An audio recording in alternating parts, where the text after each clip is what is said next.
शिराजी साहब 2014 एग्जैक्टली 24 से 10 साल पीछे चले जाएं, एक डिकेड एक अरसा होता है, और एक डिकेड में आप क्या से क्या चेंज हो जाते हैं. I said, let me help. I'm very good with those people. Let me help. I will do it. I will do it. Then I will do anything necessary. We've defeated them for hundreds of years. He's the nicest, total killer. ये भारत को तो खबर चाहिए होती है हमारे खिलाफ, इतनी सी बात होती, पिंक को रेड और रेड को मैरून करके वो पेश करते हैं हेडलाइंस में. पाकिस्तान में अगर देखा जाए तो बल्कि पाकिस्तान से पहले आपकी बात करूंगा कि आपकी ट्रम्प साहब से कल मुलाकात हुई है पेंसिल्वेनिया में. फिर उन्होंने कन्वर्सेशन में और कहा, मोदी साहब एक फादर फिगर की तरह हैं, लगते फादर फिगर हैं लेकिन he is killer for his enemies. अब भारत भी यही काम कर रहा है एक्चुअली. भारत भी पृथ्वी एयर डिफेंस सिस्टम है उनका, उसको डेवलप कर रहा है. फॉर्मर प्रेसिडेंट डोनाल्ड ट्रंप ने इंडिया के प्राइम मिनिस्टर मोदी साहब की बड़ी तारीफ कर दी है. तालिबान की उनकी फॉरेन ऑफिस ने एक स्टेटमेंट दी है कि we are worried about the circumstances in Pakistan. अब ऐसा हो गया है कि यूएई का वीजा मिलना अचानक से, और वाकई अचानक से, बिल्कुल मुश्किल हो गया है. 2014 में भी चाइनीज प्रेसिडेंट ने आना था और इन्होंने धरना दिया हुआ था, 126 दिन का यादगार धरना. तभी हल्के खोलने का जो मामला था आपको याद होगा. और अब एग्जैक्टली दोबारा, और वो कैंसिल हो गया था, वो नहीं आए थे. और अब ये सूरत हाल है मतलब हमारे यहाँ. और दूसरा तो अब इन तारीखों का इंतखाब करना, फिर आपको याद होगा अभी जब इन्होंने एहतजाज किया था, किसने कहा था कि हम तो भारतीय वज़ीर खारजा को भी दावत देते हैं. सैफ ने बोला था शायद कि वो आके हमारे साथ शामिल हों. मतलब ये होशोवास में दी जा रही होती हैं ऐसी स्टेटमेंट्स. हम लाते हैं टॉक शोज और अनलिमिटेड एंटरटेनमेंट सिर्फ यूट्यूब पर. अगर आपने अभी तक हमारा चैनल सब्सक्राइब नहीं किया तो अभी सब्सक्राइब करें और बेल आइकॉन को क्लिक करके हमारी लेटेस्ट वीडियोस के बारे में अपडेट जानें. प्रेसिडेंट डोनाल्ड ट्रंप ने इंडिया के प्राइम मिनिस्टर मोदी साहब की बड़ी तारीफ कर दी है, और इस तारीफ के दौरान उन्होंने पाकिस्तान को भी मेंशन किया है, लेकिन मेंशन किए बगैर मेंशन किया है.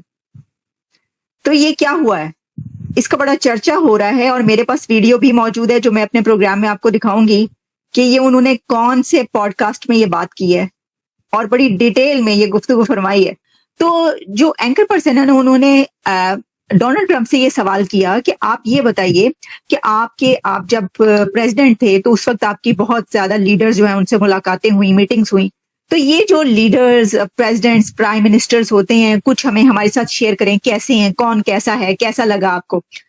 तो उन्होंने जहां कुछ लीडर्स की बात की, वहीं पर मोदी साहब पर उन्होंने बड़ी डिटेल कन्वर्सेशन की है.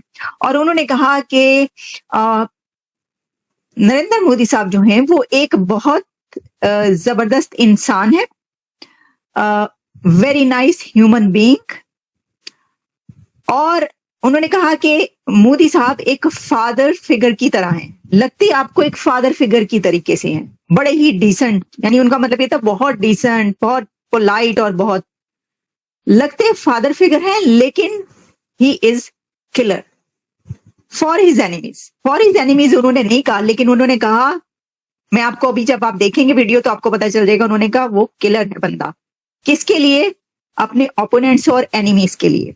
फिर उनका ये कहना था कि इंडिया मोदी से पहले बहुत अनस्टेबल था, और मोदी के आने के बाद उसने बड़ी तरक्की करवाई अपने कंट्री को, और कई एक ऐसी बातें. मैं आपको ये वन लाइनर बताती हूँ कि उन्होंने क्या कहा, और फिर मैं आपके सामने वो वाला पार्ट रखूंगी जिस पे हम ये बात करें कि क्या इनडायरेक्टली उन्होंने पाकिस्तान को कहा है. एग्जैक्टली उन्होंने कहा, एक कंट्री को के मुतालिक कहा है, क्या कहा है वो आपके सामने आपको पता चल जाएगा. तो उन्होंने ये कहा, Modi he is a friend of mine. उन्होंने कहा मेरा बड़ा ही अच्छा दोस्त है मोदी, बड़ा अच्छा दोस्त है डोनाल्ड ट्रंप का. इलेक्शन के दिनों में सभी लीडर्स के सारे जो बाकी लीडर्स हैं वो दोस्त बन जाते हैं, लेकिन ठीक है, वैसे हो भी सकता है, क्योंकि हमने देखा कि जब मोदी साहब वहां पर गए अमेरिका में, तो उस वक्त आपको पता है कि अमेरिका में जब वो आए हैं तो बड़ा उनका ऐसे ही वेलकम हुआ कि जैसे बड़े पक्के दोस्त हों. Modi he is a friend of mine and also the nicest human being. Before him being appointed as the Prime Minister, India was very unstable. On the outside, he looks like he is your father. He is the nicest and a total killer. नहीं, ये तो खैर बहुत ज्यादा non serious attitude है. एक तरफ तो हम अपनी खुद मुख्तारी की बात करते हैं, और हम समझते हैं कि हमारे अंदरूनी मामलात में अमेरिका जैसा मुल्क भी मुदाखलत न करे। अगर कहीं से स्टेटमेंट आती है तो हम बड़ा बुरा मनाते हैं। और दूसरी तरफ पार्लियामान की एक बड़ी जमात, उसका एक सूबे का तर्जुमान इस तरह की गुफ्तगू करे कि एक ऐसा मुल्क है जिसके साथ हमारे ताल्लुकात की नोयत बड़ी डिफरेंट है, वो एक हॉस्टिलिटी है उसके अंदर। तो मैं आपकी एक बात से इख्तिलाफ करूंगी। आपने कहा कि अमेरिका भी अगर कभी इंटरफेरेंस करे तो हमें बुरा लगता है। तो सर फिर अमेरिका में इन्हीं के कुछ लोग हैं, शहबाज गिल टाइप, जो कि लॉबिंग। मैं वही तो कह रहा हूँ ना कि मैं समझता हूँ कि अमेरिका के साथ ताल्लुकात की हमारी एक तारीख है, कम अज कम वो हिंदुस्तान जैसी तो नहीं है। बट अगर वहां से भी गुफ्तगू होती तो हम उसको बुरा मनाते हैं। हम समझते हैं कि हमारे अंदरूनी मामलात हैं, किसी को इख्तियार हासिल नहीं है। और यहाँ पे हिंदुस्तान के वजीर खारजा एक कॉन्फ्रेंस में आ रहे हैं और आप फरमा रहे हैं कि वो आए और हमारे धरने में आके शरीक हो, हमारे साथ खड़ा हो। मैं उस पार्टी के बारे से बात कर रही थी, पीटीआई की बात मैं एक्चुअली पब्लिक सेंटीमेंट से आप उनको कितना मतलब है कि आप उनको एक तरह से ट्रिगर कर रहे हैं ना। पाकिस्तान के लोग या फिर कश्मीर के वो 1 करोड़ के जो शहीद हुए हैं, आज भी कितने हैं कि जो मिजरेबल लाइफ गुजार रहे हैं, आप बुनियादी तौर पर उन लोगों को क्या बता रहे हैं? क्या आप एक मुल्क से मदद ले रहे हैं कि वो आपके साथ आगे खड़ा होगा तो शायद आपके धरने में एक स्ट्रेंथ आ जाएगी?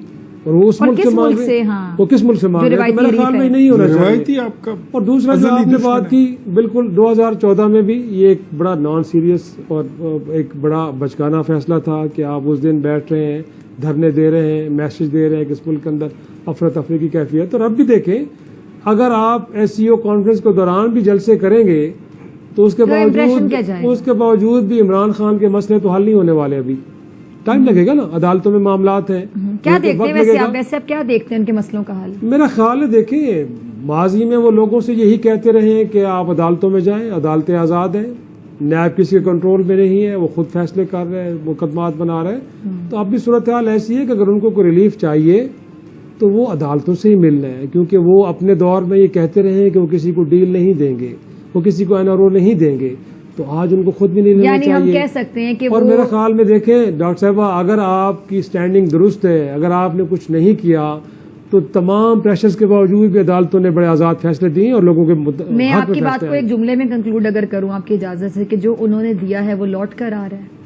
ये तो होता है। देखें, अगर आप विक्टिमाइजेशन की पॉलिसी पे और उस तरह की सियासत पे बिलीव करते हैं तो मेरे ख्याल में फिर आप लोगों को रिएक्शनरी कर देते हैं। तो आज यकीनी तौर पे शायद नून लीग पीपल्स पार्टी के अंदर, और कल मैं गुफ्तगू सुन रहा था बिलावल भुट्टो साहब की, कि उनके दरवाजे आज भी खुले हैं। बट जो तर्ज सियासत है तहरीक इंसाफ का, शायद वो लगता है कि ऐसा है कि वो आइसोलेशन में रहना चाहते हैं, वो किसी को एंगेज नहीं करना चाहते। करना चाहूंगा, आपकी 2 कंट्रीज के साथ बॉर्डर्स लगते हैं, एक भारत है, एक चाइना है। आबादी और साइज के लिहाज से वो आपसे बहुत बड़े हैं। आपने सुना है कभी बीजिंग के करीब बम के धमाके से बंदे मर गए? आपने सुना है कभी दिल्ली के अंदर इस तरह हुआ है? आप जब देखें, प्रेडिक्ट करें आप इन फ्यूचर अपना फ्यूचर। और फिर इस संडे को जुल्म ये हुआ है कि तालिबान की उनकी फॉरेन ऑफिस ने एक स्टेटमेंट दी है कि we are worried about the circumstances in Pakistan, और ये एक रीजनल खतरा बन चुका है पाकिस्तान। ये तालिबान की तरफ से स्टेटमेंट आई। आपका क्या ख्याल है, सऊदीज वो स्टेटमेंट नहीं देख रहे? आप जिस वक्त सूबा सरहद KPK ने अटैक किया इस्लामाबाद के ऊपर, उसकी ड्रोन की फुटेज जो है, आपका क्या ख्याल है सऊदी अरब की एजेंसियां नहीं देख रही उस फुटेज को? उसको रशिया जिसका प्राइम मिनिस्टर आने वाला है यहाँ पे, उनकी एजेंसियां नहीं देख रही। यहाँ पे हमारे डॉक्टर जयशंकर साहब आ रहे, आपका क्या ख्याल है रा ने उसको नहीं देखा होगा? तो आपको ये वीडियो कैसा लगा कमेंट बॉक्स में जरूर लिखिए। इस वीडियो को लाइक कीजिए, शेयर कीजिए, सब्सक्राइब करना ना भूलिए आपके चैनल EFC और जेड को। मिलते हैं अगली वीडियो में। जय हिंद।